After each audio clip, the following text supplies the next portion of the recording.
எப்பவுமே வேலைக்கிழமையில மதியம் போலவே சாய்பாபா கோயிலுக்கு போயிட்டு வந்துருவோம். ஆனா அன்னைக்கு ஈவினிங் போலான்னு பிளான் பண்ணியிருந்தோம். ஆனா எங்க நேரமானான்னு தெரியல, போயிட்டு வரும்போது செம்ம மழை பிடிச்சிக்கிச்சு. இல்ல வேலை வீட்டுக்கு வந்ததுக்கு அப்புறம் தான் ஜோரா மழை பெய்ய ஆரம்பிச்சது. வரும்போது டின்னருக்கு தேவையான எல்லாத்தையுமே வாங்கிட்டு வந்தாச்சு. சரி வந்தவொடனே டிஃபன் பண்ணிடலாம்னு சொல்லிட்டு கடை அந்த வேலையை தான் பார்த்துட்டு இருந்தேன். ரொம்ப ஸ்பெஷலான டின்னர்லாம் கிடையாது. மழைக்கு ஏற்ற மாதிரி சூடா தோசை போட்டுட்டு தக்காளி சட்னி தேங்காய் சட்னி ரெண்டுத்தையுமே அரைச்சி வச்சுட்டா சூப்பரா சாப்பிட்டு முடிச்சிடலாம்.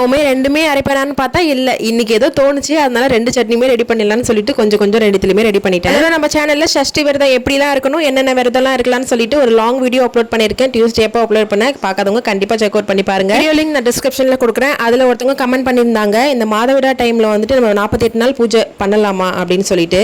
கண்டிப்பா அந்த விரதம் நம்ம இருக்கலாம், அதுல எந்த தப்புமே கிடையாது. என்னன்னு பாத்தீங்கன்னா, நம்ம வீட்டுல யாராவது பெரியவங்க இல்லைன்னா ஹஸ்பண்ட் யாரா இருந்தாலுமே சரி, பூஜாரியில ஒரு விளக்கு மட்டும் அவங்களை மட்டும் ஏத்த சொல்லிடுங்க. உங்களால பூஜை ரூம்ல போக முடியாது. அதனால நீங்க விரதம் இருக்கிறதுல எந்த ஒரு தப்புமே கிடையாது. நீங்க விரதம் எப்பயும் போல கண்டினியூ பண்ணி, எல்லாத்துக்குமே நம்ம மனசு தான் காரணம். நம்ம மனசார உண்மையா அவருக்கு ஒண்ணு பண்ணும்போது அவர் கண்டிப்பா அதை ஏத்துப்பாரு. அதுல எந்த தப்புமே கிடையாது. நீங்க தாராளமா பண்ணலாம். யாராவது விளக்கு ஏற்றதுக்கு அப்புறமா நீங்க வெளியில ஒரு இடத்துல உட்காந்துட்டு நீங்க விரதத்துல இருக்கும்போது என்னென்ன ஸ்லோகன் படிச்சீங்களோ முருகருக்காக அதை அப்படியே கண்டினியூ பண்ணுங்க. ஓம் சரவண பவன் சொல்றது, எழுதுறது, அந்த மாதிரி ஏதாவது பண்ணிட்டே இருங்க. முழு நேரமும் அவரை நினைச்சிட்டே இருங்க, அதுவே போதும். சிலருக்கு மாதவிடாய் 3 நாள் வரும், இல்ல 5 நாள் வரும். அது என்னவோ அது உங்களுக்கு முடிஞ்சதுக்கு அப்புறமா வீடெல்லாம் கிளீன் பண்ணிட்டு பூஜை ரூம்லாம் கிளீன் பண்ணிட்டு எப்பவும் போல உங்க விரதத்தை நீங்க கண்டினியூ பண்ணிக்கலாம். ஒரு 20 மினிட்ஸ்ல டின்னருக்கான வேலை எல்லாமே முடிஞ்சிருச்சு. நானும் சாப்பிட்டுட்டு பாப்பாக்கும் ஊட்டி விட்டாச்சு. என்னோட ஃபேவரட் சட்னி எப்பயுமே தக்காளி சட்னி தான். ஃபேவரட் சட்னி என்னன்னு சொல்லிட்டு கமெண்ட் செக்ஷன்ல கமெண்ட் பண்ணுங்க. சேனலை மறக்காம சப்ஸ்கிரைப் பண்ணி வச்சுக்கோங்க. நெக்ஸ்ட் ஒரு வீடியோல பார்க்கலாம்.